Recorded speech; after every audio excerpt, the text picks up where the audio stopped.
샬롬, 하나님의 평화가 여러분 가운데 충만히 임하시기를 소망합니다. 오늘도 성경의 이야기 밥상을 차리면서 성경은 어떻게 보면 선악을 알게 하는 나무와 생명의 나무, 그 나무 한 그루와 마지막 겟세마네 동산에서 심겨진 예수가 달리신 나무로 시작해서 나무로 끝나는 것이 아닌가라는 생각을 정말 좀처럼 제 마음에서 사라지질 않습니다. 늘 그런 생각 속에 살아갈 때마다 오늘 갑자기 정지용 시인님의 나무라고 하는 한 편의 시가 갑자기 생각이 나서 여러분에게 한번 읊어보겠습니다. 제목, 나무. 얼굴이 바로 푸른 하늘을 우러렀기에 발이 항시 검은 흙을 향하기 욕되지 않도다. ok시갈이 거꾸로 떨어져도 싹은 반드시 위로. 어느 모양으로 심겨졌더냐 이상스러운 나의 몸이요. 오 알맞은 위치, 좋은 위아래, 아담의 슬픈 유산도 그대로 받았노라. 나의 적은 연륜으로 이스라엘의 2000년을 해야 하였노라. 나의 존재는 우주의 한낱 초조한 오점이어도 목마른 사슴이 샘을 찾아 입을 담그듯이 이제 그리스도의 못 박히신 발의 성혈의 이마를 적시며 오 신약의 태양을 한 아름 내 품에 안다. 정조님이 쓰신 나무라고 하는 제목의 시입니다. 이 시를 읽으면서 이 시인이 했던 것처럼 2000년의 그 기나긴 연륜을 나의 작은 생각으로 헤아렸도다 라고 얘기를 합니다.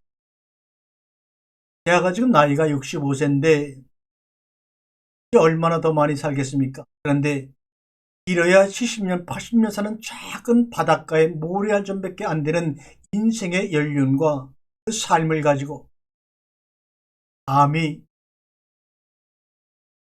수천 년 전인지 수만 년 전인지 알 수 없는 그 태초의 이야기, 창세기의 나무 이야기, 창세기 속에 심어진 하나님의 마음을 헤아린다는 것, 이거는 도저히 사실은 불가능하지요.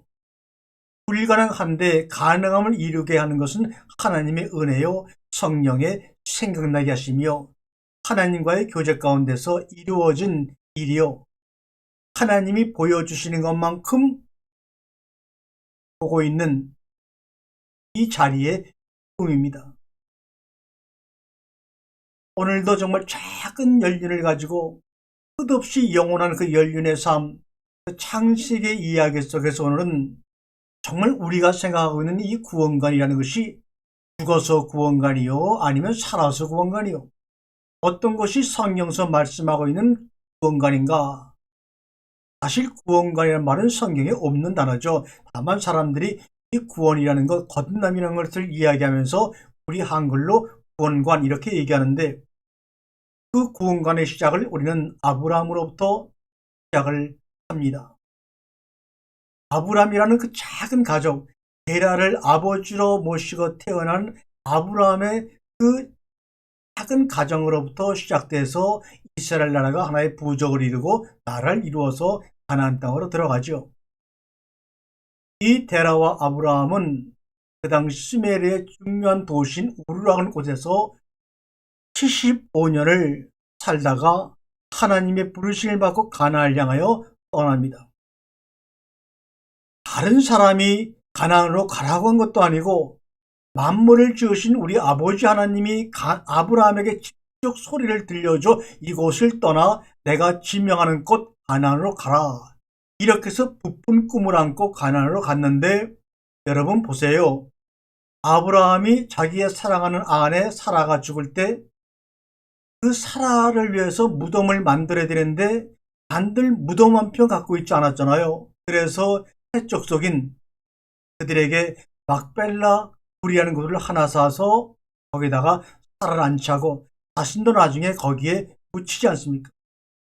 하나님이 명해서 간 땅에서 집을 지을 수 있는 집터라든지 더 큰 땅을 아니면 큰 나라를 부족을 이룬 것도 아니고 여기저기 유목민처럼 떠다니는 삶 가운데서 결국은 자기의 사랑 안에 사라가 죽었을 때 묻을 묘지 하나 없던 것이 바로 아브라함입니다.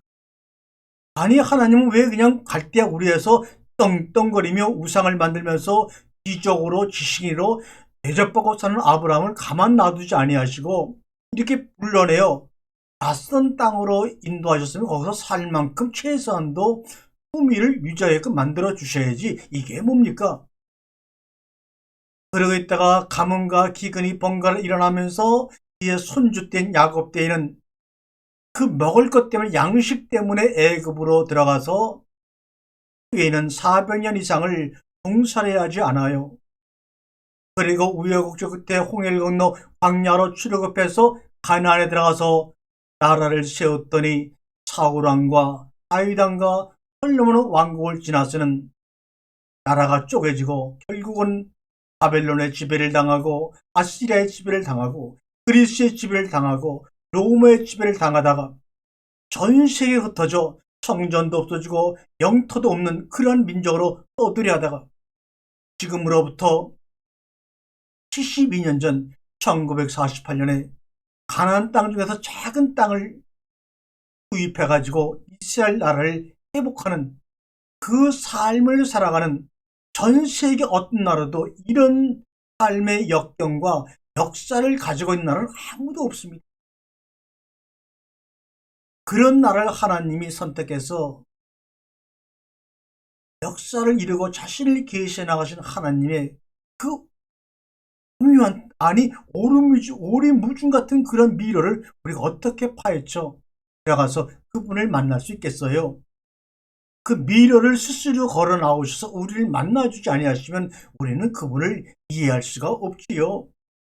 그런데도 이해할 수 있는 것처럼 이해한 것처럼 이렇게 여러분에게 말씀을 드릴 수 있는 것도 하나님의 은혜요, 여러분의 사랑입니다. 오늘은 우리가 다른 구원관에 대해서 말씀을 나누는데, 그러면 우리들의 성경의 모차가 되는 그 안의 주인공으로 살아왔던 유대인들은 그들의 구원관은 무엇이었을까? 우리처럼 선악과를 따먹고 죄로 인해 죽을 수밖에 없는 우리들을 살리시려고, 그래서 예수가 돌아가시고, 그래서 그 죽은 예수가 나를 위해 죽었다는 것을 믿으면 죽어서 천국 간다? 더 이상 자세히 얘기하라 그러면 참으로 멋쩍습니다. 그런데 이 성경의 모차가 되고 이 성경에서 주체로 나오는 이스라엘 백성들이 생각하는 구원은 그렇지 않았습니다. 잠시 전에 말씀드린 것처럼 그 핍박, 어려움과 이해할 수 없는 역사와 현실과 환경 속에서 빠져나오는 것이 그들이 생각하는 구원이었습니다. 아마 어느 면에서 일정 부분은 우리도 마찬가지일 것입니다.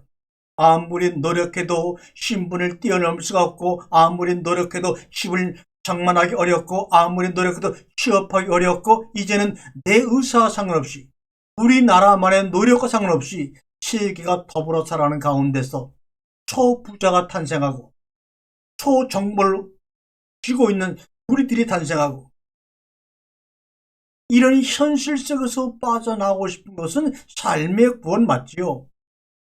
이것이 우리가 바라는 사건이요 실체입니다. 거기다가 신앙이라는 것을 덧붙여서 우리는 죽은 뒤의 구원을 이야기합니다. 그 두 개가 그리스도를 만남으로 말미암아 우리는 큰 눈으로 열려야 합니다. 성경에서 말하는 이스라엘 백성들의 구원은 죄로부터의 구원이라는 말은 애초에 존재하지도 않았습니다. 그들은 왜 그러면 죄로부터 구원이라는 말을 애초에 그들 가운데 존재하지 않았느냐? 그들의 이야기를 들어보면 그 얘기가 또 맞는 것 같습니다. 이야기를 들어보겠습니다. 아니 여보세요. 당신들 소위 예수 믿는다는 기독교인들, 도대체 죄로부터 구원받는다는 게 무슨 말입니까? 사람이 죄를 지었으면 회개하고 돌이킬 일이지 죄로부터 구원받는다는 말은 우리 민족 가운데는 없어요. 이렇게 얘기합니다. 그래서 하나님이 우리 조상에게 죄를 지었으면 회개하고 돌이키라고 광야에서 그렇게 번제와 희생제물을 드려서 속죄제를 비롯한 제사를 드리라고 레위기에 그렇게 자세하게 말씀하지 않은 거 당신들은 몰라요? 라고 유대인들은 즉 우리에게 이야기를 할 것입니다. 맞습니다. 만약 성경에서 하나님 우리 인간들에게 먹지 말라고 해도 먹을 것을 뻔히 아시는 하나님이 먹지 말 선악과를 가장 눈에 잘 띄는 동산 중앙에 준비시켜놓고 너 먹지 마. 너 먹으면 죽어 이놈아. 그래놓고 먹고 나니 죽는다고 했으니 죽어야 되는데 그러나 당분간 죽긴 죽어야 되는데 당분간 희생 제물을 잡아 제사를 드리라.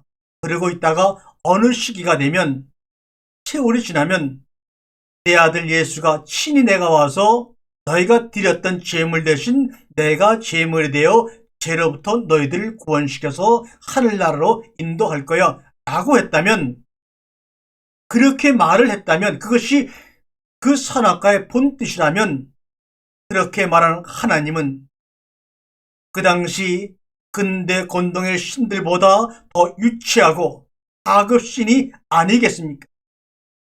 어떻게 인간의 80년의 좁은 연륜을 가지고 영원하신 그분의 마음을 이렇게 모질게 나쁘게 해석해 놓았을까요? 정말 이해할 수가 없어요. 그랬더니 어떤 목사님이, 어떤 신학교수가 이렇게 들이대는 겁니다. 아니, 성경에 선악과의 죄로 인해서 이러이러한 일을 하겠다고 주님이 약속한 당신은 목사가 성경구절도 몰라? 아니 그게 어느 성경구절인데요? 그랬더니 아주 당당하게 신명기 5장 9절을 들이미는 겁니다. 너희는 그것들에게 절하거나 그것들을 섬기지 못한다. 나 주 너의 하나님은 질투하는 하나님이다. 나를 미워하는 사람에게는 그 죄값으로 본인뿐만 아니라 3, 4대 자손에게까지 벌을 내린다. 그러면서 이 말씀 말고 또 출애굽기도 말씀이 있대요. 20장 5절에 너희들은 그것들에게 절하거나 그것들을 섬기지 못한다. 나 주 너의 하나님은 질투하는 하나님이다. 나를 미워하는 사람에게는 그 죄값으로 본인뿐 아니라 3, 4대 자손에게까지 벌을 내린다. 그리고 또 있대요. 민수기 14장 18절입니다. 나 주는 노하기를 더디하고 사랑이 넘쳐서 죄와 허물을 용서한다. 그러나 용서를 하되 나는 죄를 범하지 않은 채 그냥 넘기지는 않는다. 나는 아버지가 죄를 지었으면 본인뿐만 아니라 자손 3, 4대까지 벌을 내린다. 이렇게 말했다고 합니다. 그러면서 또 얘기합니다. 또 다른 성경 구절이 있다고요. 참으로 이렇게 반복해서 3, 4대까지 벌을 내리신다고 얘기하니 출애굽기 34장 7절에 수천대 이르기까지 한결같은 사랑을 베풀며 악과 허물과 죄를 용서하는 하나님. 그러나 나는 죄를 범하지 않은 채 그냥 넘기지는 아니한다. 아버지가 죄를 지으면 본인뿐만 아니라 3, 4대 자손에게까지 벌을 내린다. 이런 구절이 있는데도 죄에서 용서받는 것이 구원이 아니라고요? 라고 많은 사람들이 이 말씀을 그렇게 믿고 세뇌하며 지금도 얘기합니다. 그러나 여기에 선악과는 말이 있나요? 먹었다는 말이 있나요? 여기 보면 다 지금 읽어드린 네 군데 성경 구절의 시작이 너희는 그것들에게 절하거나 절하지 못한다. 이게 무슨 말입니까? 바로 이 네 개 신명기, 출애굽기, 민수기에 읽어드린 말씀은 주님께서 십계명을 주실 때 세 번째 계명인 우상을 만들지 말라 하시면서 함께 말씀하신 계명입니다. 10가지 계명을 주시면서 10계명을 주시면서 세 번째 계명인 너희는 우상을 만들지 마. 그것들에게 절하거나 그를 섬기지 말어. 그러게 되면 3, 4대까지 벌을 내릴 거야. 라고 하는 제한된 우상을 섬기지 말라고 말씀하신 선악과 사건과는 별개로 선악과 사건이 일어난 지 수많은 시간이 지난 뒤 이스라엘 백성들에게 출애굽해서 광야에서 돌판에 새기면서 세 번째로 우상을 섬기지 말라는 말씀을 하시면서 보충으로 곁들여서 말씀하실 때 이 우상을 섬기고 우상을 만들어서 절하게 되면 3, 4대까지 벌을 줄 거야. 전체적인 성경이 이야기를 하고 있는 것이 아니고 우상을 만들지 말라고 하는 그 셋째 계명을 말씀할 때 하나의 신 말씀입니다. 또 그렇게까지 얘기했더니 아니 그렇다 하더라도 3, 4대라는 걸 생각해 보세요. 첫 1대, 2대, 3대, 4대 이게 대대로 내려가서 제일 준다는 거 아니에요. 그런데 여러분 우상을 만들지 말라는 십계명 3셋째 계명을 말씀하시면서 지금 3, 4대까지 얘기가 나왔는데 이 3, 4대 거쳐 벌어진다는 내용이 에레미야서에 가게 되면 바벨론에게 70년의 포로 생활을 한 후 해방된다는 예언과 일치한다는 사실 아세요? 이 70년은 바로 그 당시 이스라엘 사람의 개념으로 3대, 4대에 해당하는 기간을 70년이라고 하는 것입니다. 너희가 우상을 섬기고 내 이름을 거룩히 받들지 아니하므로 내가 너희들을 가나안 땅에서 바벨론으로 포로라는 신분으로 출애굽 시켜버릴 거야. 그런데 3, 4대가 지나면 70년이 지나면 거기서 너희를 해방시킬 거야 라는 그 예언과 일치하는 겁니다. 너희가 첫째 계명을 어기고 둘째 계명을 어기고 드디어 셋째 계명까지 우상을 만들어 어기게 되면 내가 3, 4대까지 벌을 한다. 이 말은 뭡니까? 내가 너희를 해방시킬 것이라는 말입니다.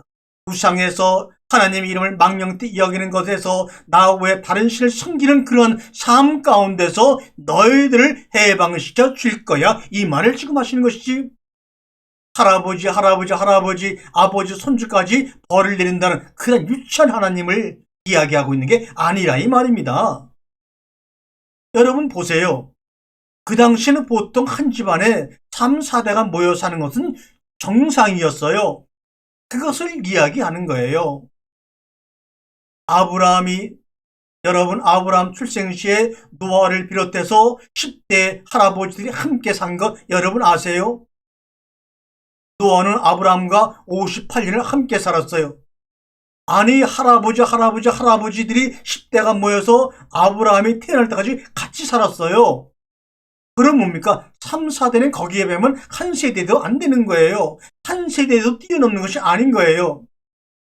아담은요, 우리 인류의 조상인 아담은 노아의 아버지인 라벡까지 53년을 같이 살았다니까요.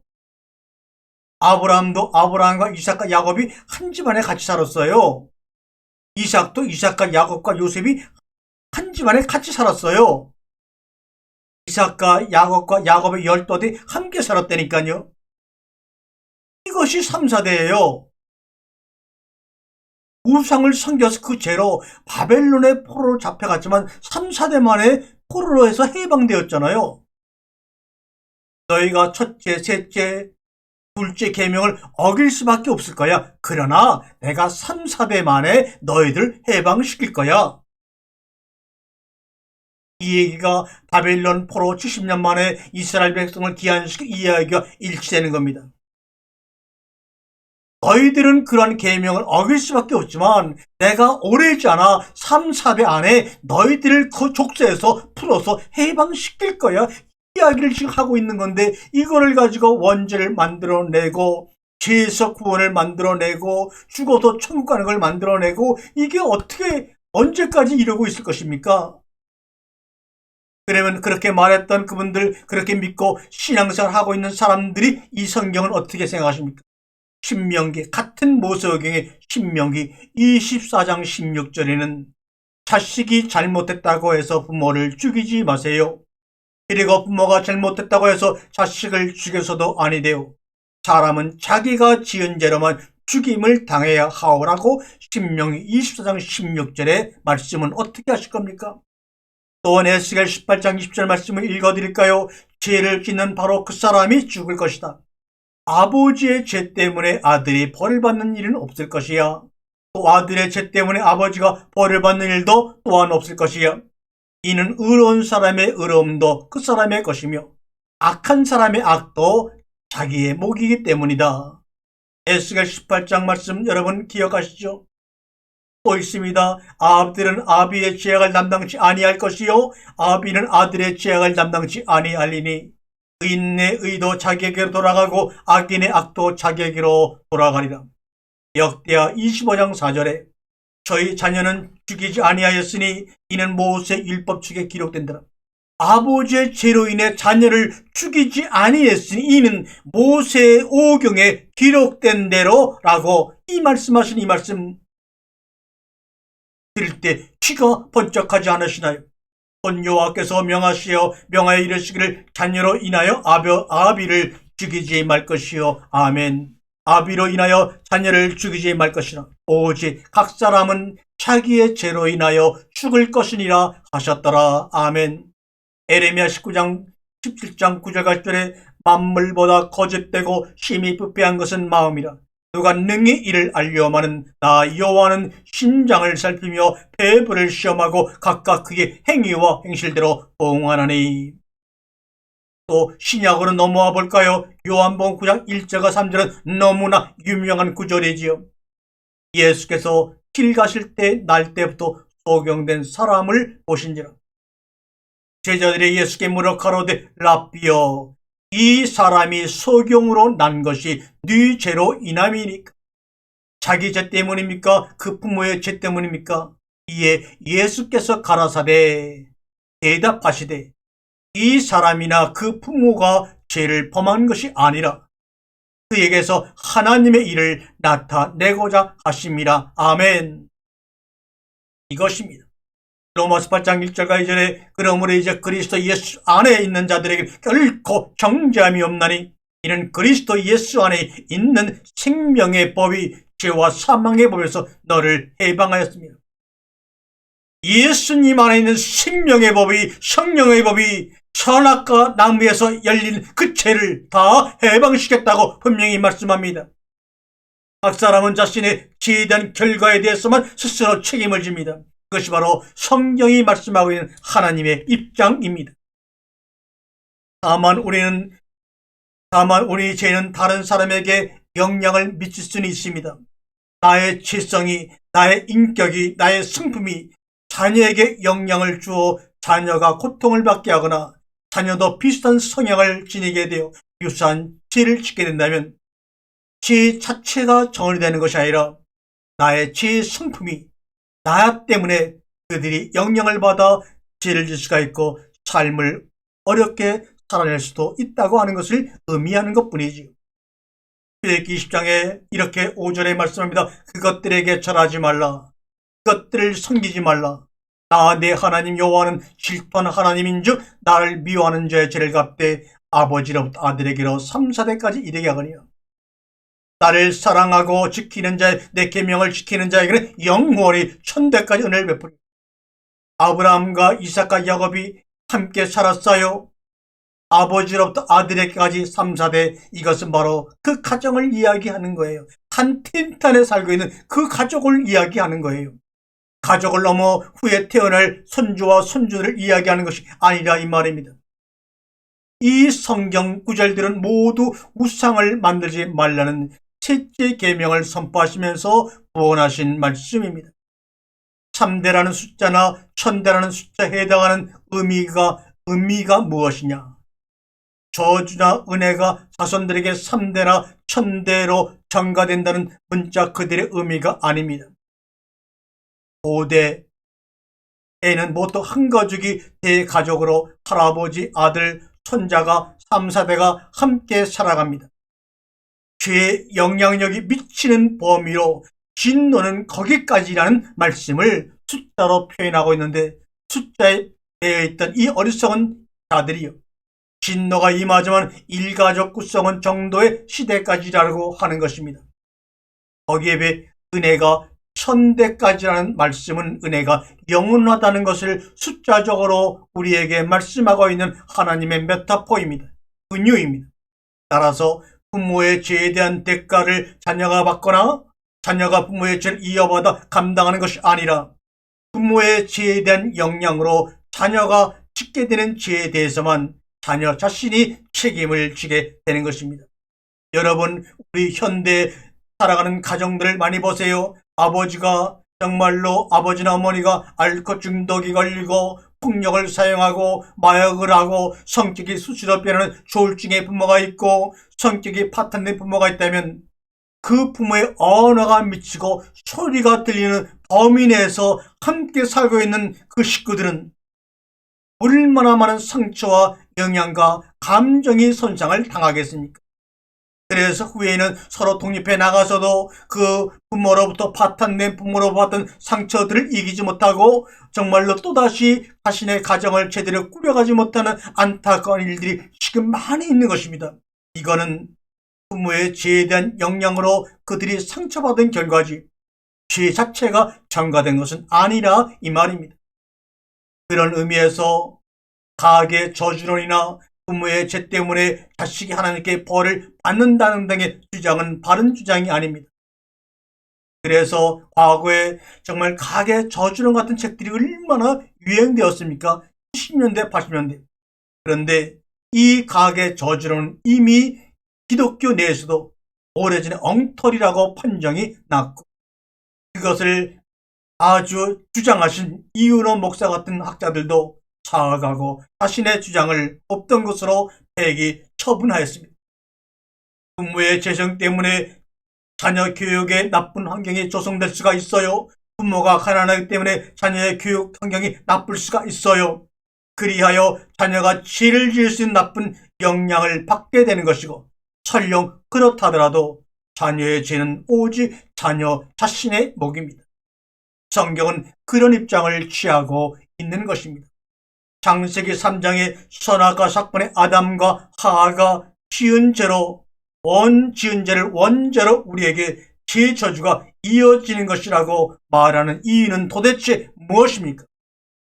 하나님이 전혀 한마디도 예수님도 전혀 한마디도 언급한 적이 없는데도 말입니다. 그럼에도 불구하고 흙으로 만들어진 인간들의 짧은 연륜과 한계가 이렇게 잘못되게 드러나는 것이 바로 원죄 교리입니다. 생각해보세요. 창세기 3장의 선악과를 먹은 사건은 그 사건은 회개해도 용서받을 수 없는 예적인 사건이라고 성경 어디에 기록이 되어 있나요? 사도 바울이 로마서에 예수 그리스도 안에서 생명의 법이 성령의 법이 너를 죄와 사망의 법에서 다 해방을 시켰다고 한데 불구하고 사도 바울 이후에서 지금까지 그깟 80년밖에 살지 못하는 연약한 아거스틴의 교리를 가지고 원죄 교리를 정말 하나님의 말씀보다 사도 바울이 말한 생명 예수 그리스도 안에서 생명의 법이 성령의 법이 죄와 사망의 법이 있는 너를 해방시켰다는 이 말을 뛰어넘고 막고 있으니 이게 무슨 일입니까? 회개했으면 그것으로 끝난 것이고 첫사람 아담이 회개하지 않았다면 그 첫사람 아담은 바로 나 아닌가요?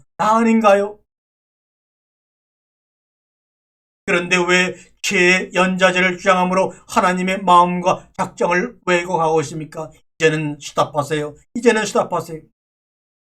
예수가 오셔서 어린 양으로 십자가에 번제되어 용서를 공식 천명해 주신 것 맞습니다. 그러나 이것만을 위해서 번제만을 위해서 왔다는 말입니까? 아닙니다.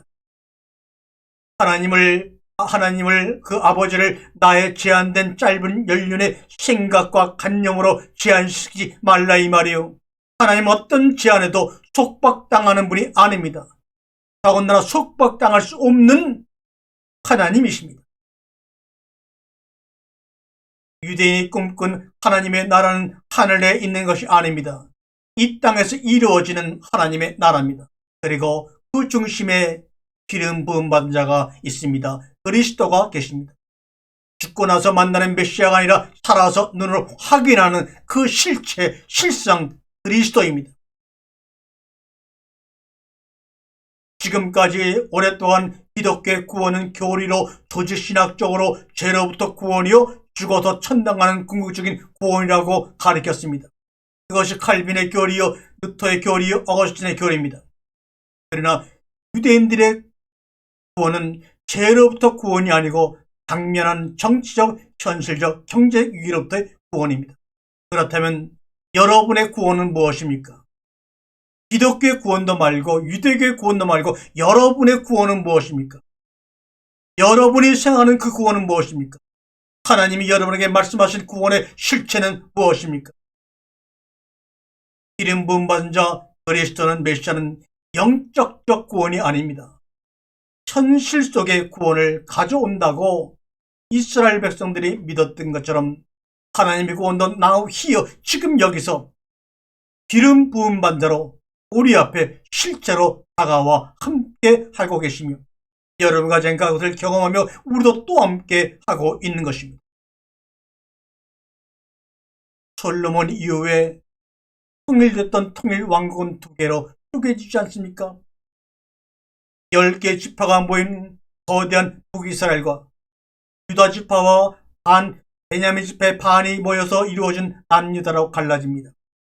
이스라엘은 호세 왕 때 BC 720년경 수도 사마리아가 아시리아 제국에 멸망당해 강제로 끌려가서 혼혈 정책으로 그 주민들이 다 혼혈화가 되고 맙니다.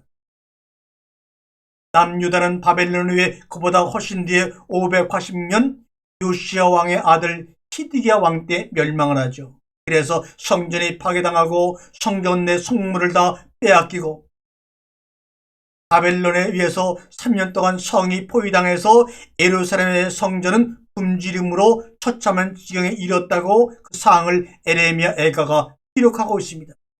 엄마가 어린아이를 잡아먹는 사항이 벌어지고 있다고 말합니다. 그 뒤에 70년 동안 포로 생활로 고통을 겪죠. 그래서 그 당시를 에레미야 애가 4장 8절에서는 이렇게 기록하고 있습니다. 이제는 그들의 얼굴이 숯보다 검고 그들의 가죽이 뼈들에 붙어 막대기같이 말랐으니 어느 거리에서든지 알아볼 사람이 없구나.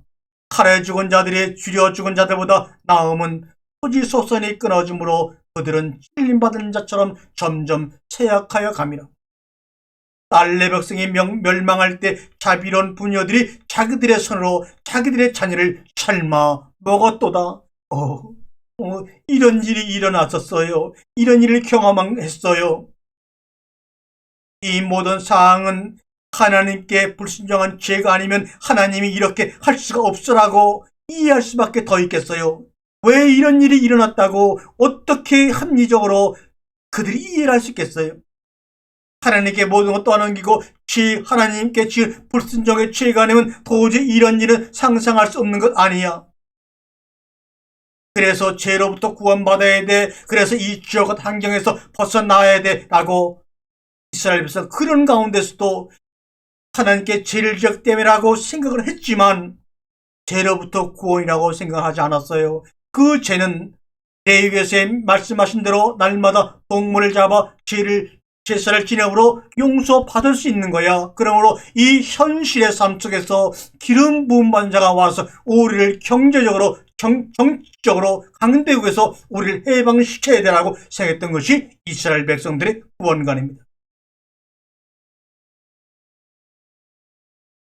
광야의 성막이 솔로몬의 노력으로 예루살렘 성전이 완공되었지만 바벨론에 의해 솔로몬의 성전이 불타고 600년이 흐른 뒤 AD 70년에서는 로마에 의해서 완전히 잿더미가 되어 지상에서 사라지고 말았지요.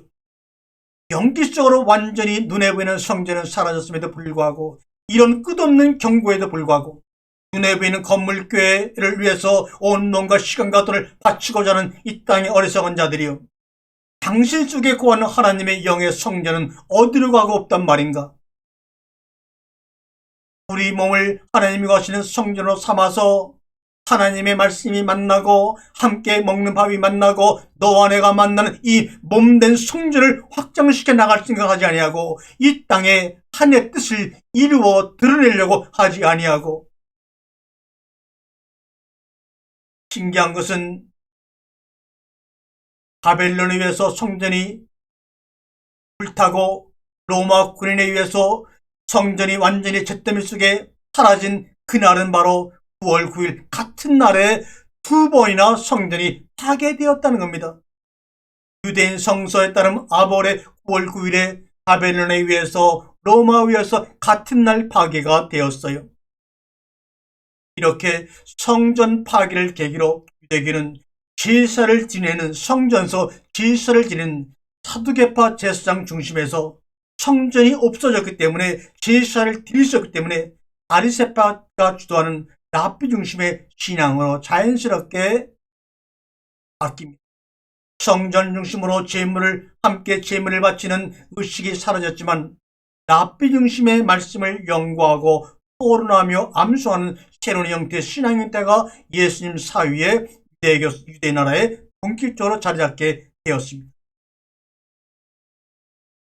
히브리 성경이 말하는 메시아 예언의 핵심은 성경이 말씀하고 있는 메시아 예언, 그리스도 예언의 핵심은 누가 메시아인지가 아닙니다. 메시아가 왔을 때 우리의 삶 속에 우리 눈앞에 무슨 일이 생기는지가 핵심입니다. 누가 메시아인지라는 신앙적인 문제가 아니라 그 메시아가 왔을 때 어떤 실체가 당신과 내 앞에서 벌어지느냐, 이것이 성경이 말하는 그리스도 메시아 사상의 핵심입니다. 우리는 툭하면 영적으로라는 말을 많이 합니다. 정말로 듣기 싫은 말 아닙니까? 영적이라는 말의 의미는 그 속을 파헤쳐보면 눈에 보이지 않기에 확신할 수 없다, 확인할 수 없다는 겁니다. 그러므로 영적이라는 말을 빌어서 무슨 말을 막 해대고 맙니다. 샤먼들이죠. 영적으로는 가능한 것도 불가능한 것도 그들이 말하는 영적이라는 말 속에는 누구도 책임지는 것이 없습니다. 가능한 것도 없고 불가능한 것도 없는 이런 허상 속에서 신앙생활을 하고 있는 종교인들이요, 이제는 영적이라는 말을 빼버리라 이 말이요. 참으로 영적으로 보는 눈은 유지경의 세상입니다. 그냥 코에 걸면 코골이가 되고 귀에 걸면 귀걸이가 되고 맙니다. 영적이라는 단어는 인간의 의미로서의 존재 가치를 완전히 말살해버리고 많은 인격이 빠진 단어입니다. 이게 기독교 신앙입니까? 이게 미신이고 샤먼이지요. 그런데 말만 하면 쩍쩍 영적하고 신앙이 있는 것처럼 난리를 피니 그것은 자기만이 아는 자기 생각, 자기 관념에 사로잡힌 자들이 하는 행위지 성경에서 말씀하는 실체가 아닙니다. 그들은 끝까지 허상 속에서 믿음을 붙잡고 속고 있는 것입니다. 자기 생각이 쩍쩍하다 보니 뭔가가 보이기 시작한다고 합니다. 그래서 예언을 합니다. 때로는 그것이 이루어지는 것처럼 보이기도 하죠. 그러나 그 쩍쩍이라는 것, 그 영적이라는 것은 죄로 아무것도 아닌 땅임을 분명히 드러나 때가 있을 것입니다. 허상은 허상으로 증명되는 것이요, 실체는 실체로 우리 앞에 기름 부은 반자로 메시아로 나타나 우리의 삶을 이 땅에서 하나님의 뜻으로 완성시켜 놓을 것입니다. 여러분, 예수 그리스도 안에서 생명과 성령의 몸으로 사망과 죽음을 이기신 예수 그리스도로부터 직접 기름 부음을 받은 이 땅의 메시아요, 이 땅의 그리스도요, 이 땅의 실체를 드러낸 하나님의 몸된 성전임을 알고 우리 말씀으로 한 가족이 되기를 간절히 주님의 이름으로 축원드립니다. 아멘.